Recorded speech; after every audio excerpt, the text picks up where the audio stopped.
fellow bin raiders, and welcome to the Indie Bin, a game review show on YouTube.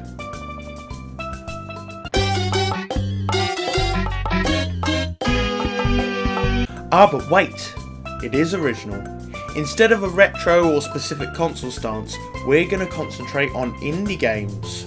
Ooh. Not to say I won't deviate from that specific path when I forget about what I made this channel for. So to start things off, I need a game to review, and it needs to be an indie game, obviously. So I need something that's artsy, story-driven, and French. Ladies and gentlemen, may I introduce... Oh shit.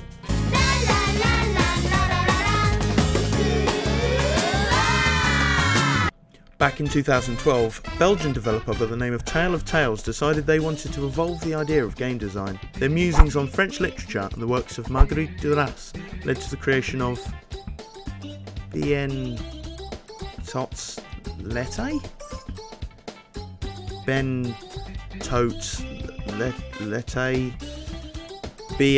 Bientôt l'été.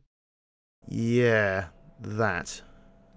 Or, as it's known in English, soon the summer. However, being English myself, I know I'm going to butcher the pronunciation, so why not butcher it right? And by right, I mean in a terrible Yorkshire accent. So, Bientôt l'été follows Duras' work, which focused around romanticism, human sexuality, and was closely associated with important strides in the French literary movement. So, keeping all this in mind, let's take a look at the game. And we start off with big life choices. Do we want the boobies or not? Now personally, I am a fan of boobies. They're definitely a check in my book, but I'm not sure if I'm ready for the commitment of owning a pair. So I'll stick with what I know and opt for Keanu Reeves over here. And here we go.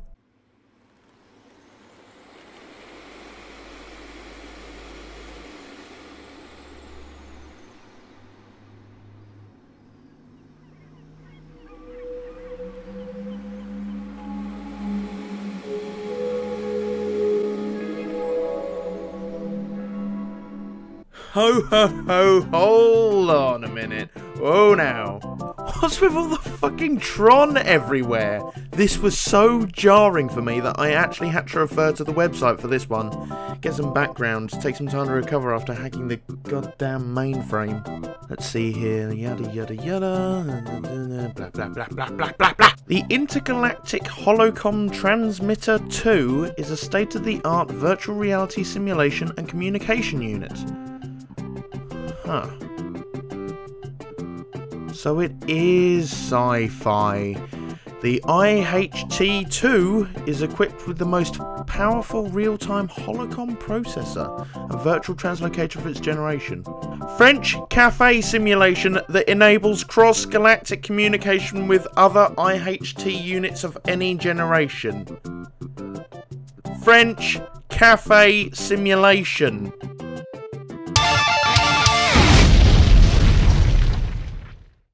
Well, even though I've got the premise down, this game is still very confusing. What I can tell you're Altair on a beach wandering about with your eyes closed. Is this game even a game with all this holocom stuff? Let's take a look at the controls and see if we can get into some actual gameplay. All the game tells me to do is walk. Walk to the beach. Walk along the shore.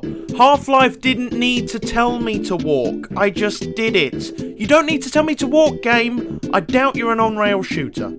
So it tells you to look out for phrases such as scream and I will not come back anymore. And also to look out for apparitions. What, like ghosts? And there are 16 of them. Still, this tells me nothing. These aren't clear, concise game instructions. They're a manual to understand what's happening. This shouldn't be labelled instructions at all. Let me just fix that. There we go. Perfect. Even worse are the controls. Forward is walk, left and right to look, space is run, and down is close eyes?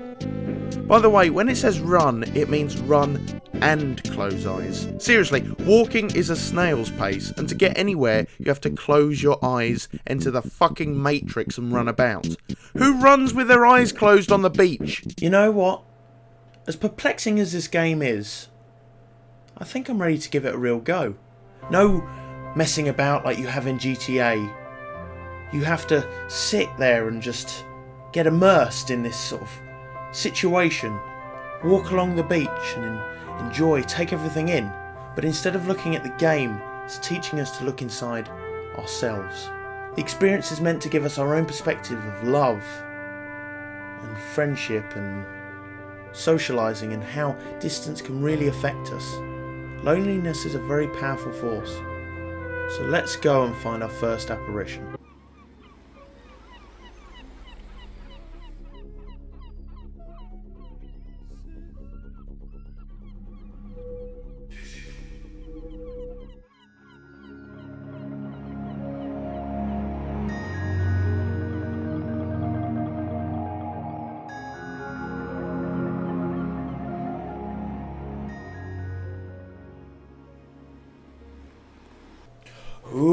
Okay.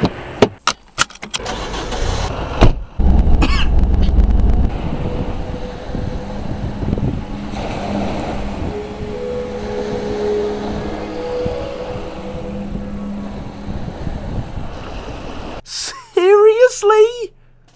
What in the name of rocket hope do dead seagulls have to do with love? The idea that no matter how much love you have, you're eventually going to die? Do seagulls even experience love? I mean, most of the time, you're swatting them away from chips. That's not even love. That's an inconvenience at the seaside, at most. Okay. We're going to bury that one down nice and deep and try to move on. Live and learn and all that. Might as well visit the cafe while we're here. There doesn't seem to be anything else on the beach, mind you. So, from the trailers and screenshots I've glanced at, I know you're able to play chess in this game. I mean, this is a French cafe simulation after all.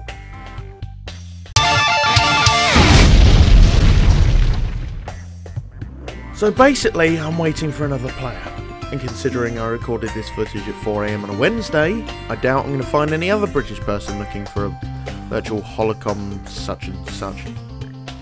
And the game tells me that I can play alone by clicking simulation in the upper right?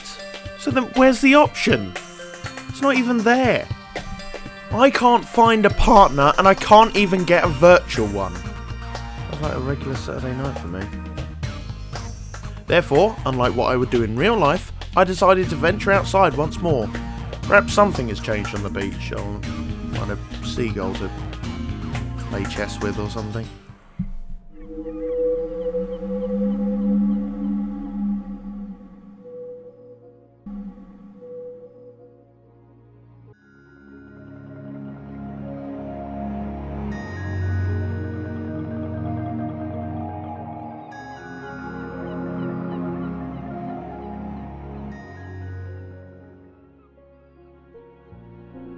Oh, there he goes again. Off you go, father. Take me with you this time.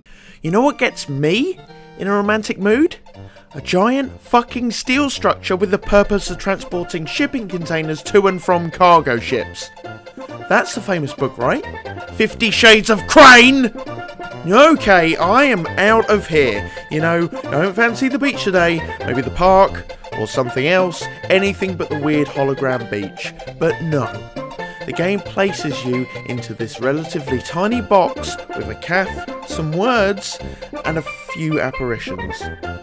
No exploration, no vast worlds or strange branching paths. You're literally placed in a sandbox and left to make your own experience. So this turns into a game of go outside, wander around, look at the weird thing, regret your life, pick up a chess piece, become disturbed by some floating text, go back inside, fail to connect, etc, etc, etc. Boring, repetitive, and dumb. I suppose this is a good time as any to talk about the music.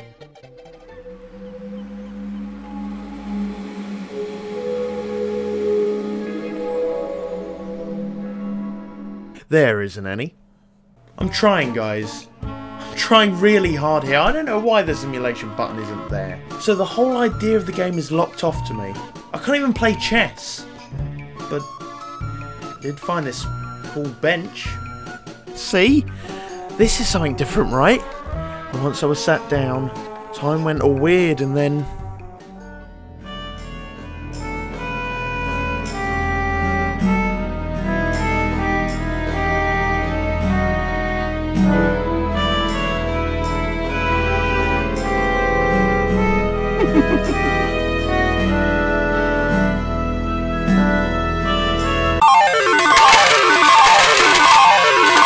That's about it.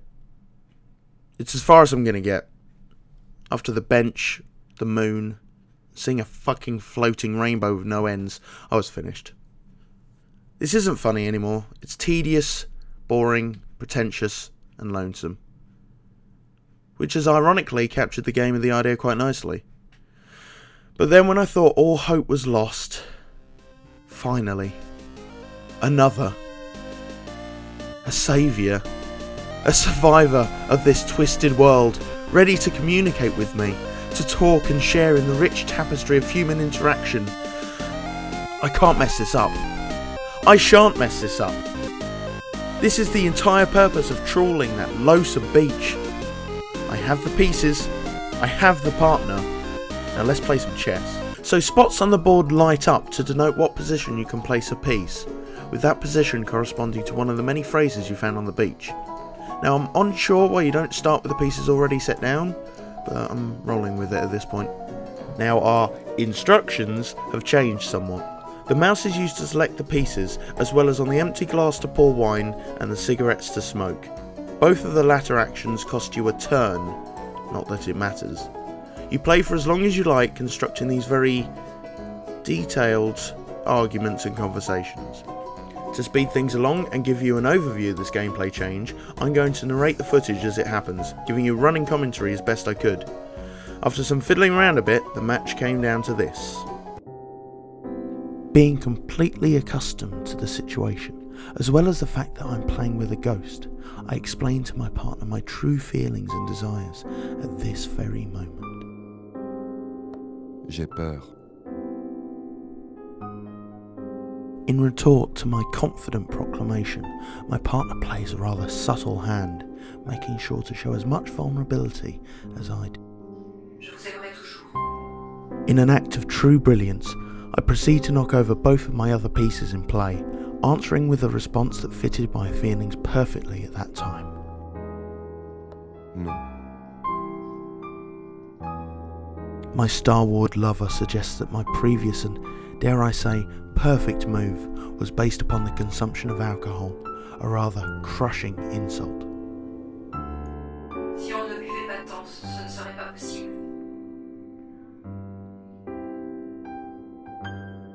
I believe it best to stay silent, reserving myself until I hear more of this shameful accusation.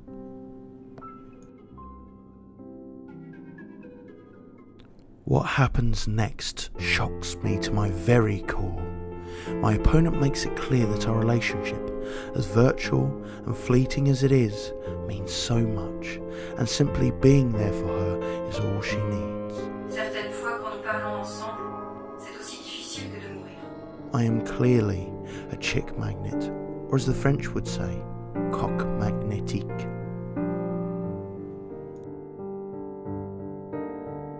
But I must restrain myself. I must play cool. The true depth of my brilliance will simply shine through with this next decisive move. J'ai oublié.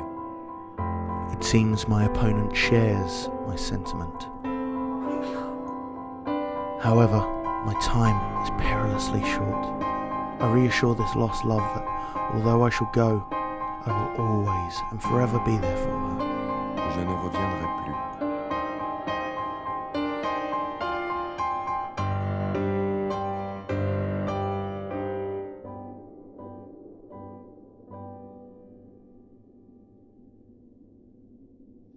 She continues to try and keep me, and yet I simply indulge vicariously and leave her to her thoughts. silence. The murderous silence. And yet a sentiment shifts upon the winds. A small keepsake to take with me as we sit, we smoke, we wait. All of distance and time and space between us, and yet I see her across a chessboard. What do I say? What can I say? I will always love you. She looks at me, despair in her eyes. What can I say? What explains my feelings towards her? How can I express my actions, selfish as they were, of entering this cafe? Je regrette.